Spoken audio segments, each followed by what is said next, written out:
আমার প্রথম কাজ হবে গফরগাঁও এবং সবার জন্য একটি নিরাপদ গফরগাঁও এবং সবার জন্য দল মত নির্বিশেষে সবার জন্য গফরগাঁও যেন একটি আধুনিক উন্নত সমৃদ্ধ গফরগাঁও এবং যে গফরগাঁও সবাই সবার কথা বলতে পারবে এবং গফরগাঁও আমরা সামনের দিকে এগিয়ে যেতে চাই। অতীতের বিভাজনের পরিবর্তে সবারকে ঐক্যবদ্ধ করে গফরগাঁওকে এগিয়ে নিতে চাই। গফরগাঁও বাংলাদেশের মধ্যে গফরগাঁয়ের একটি ঐতিহ্য রয়েছে, সবচেয়ে অবহেলিত।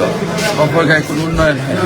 গফরগাঁয়ের উন্নয়ন নিশ্চিত করা, বেকারত্ব দূরীকরণ করা, মাদক নির্মূল করা এবং শান্তি আইন শৃঙ্খলা পরিস্থিতি স্বাভাবিক রাখা এবং সবার জন্য নিরাপদ গফরগাঁও গড়ে তোলা এবং বেকার সমস্যার সমাধান করা, সরকারি এবং বেসরকারি উদ্যোগ শিক্ষা, স্বাস্থ্য, চিকিৎসা, বেকার সমস্যার সমাধান, শিল্পায়ন সব কিছুই আমাদের ভাবনার মধ্যে রয়েছে। আমরা চাই এমন একটি গফরগাঁও যে গফরগাঁও নিয়ে সবাই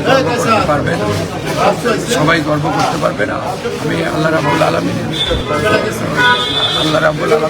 ইনশাআল্লাহ যদি আমাকে জনগণের দোয়া এবং সমর্থনে আমি যদি বিজয়ী হই, সবার জন্য নিরাপদ গফরগাঁও গড়ে তুলব। আমার দলের চেয়ারম্যান জনাব তারেক রহমান আমার উপর যে আস্থা রেখেছেন, সেই আস্থার প্রতিদ্বন্দ্বী গফরগাঁওবাসীর আস্থার প্রতিদ্বন্দ্বী আমি এটা গফরগাঁওবাসীর সেবক হিসেবে কাজ করি।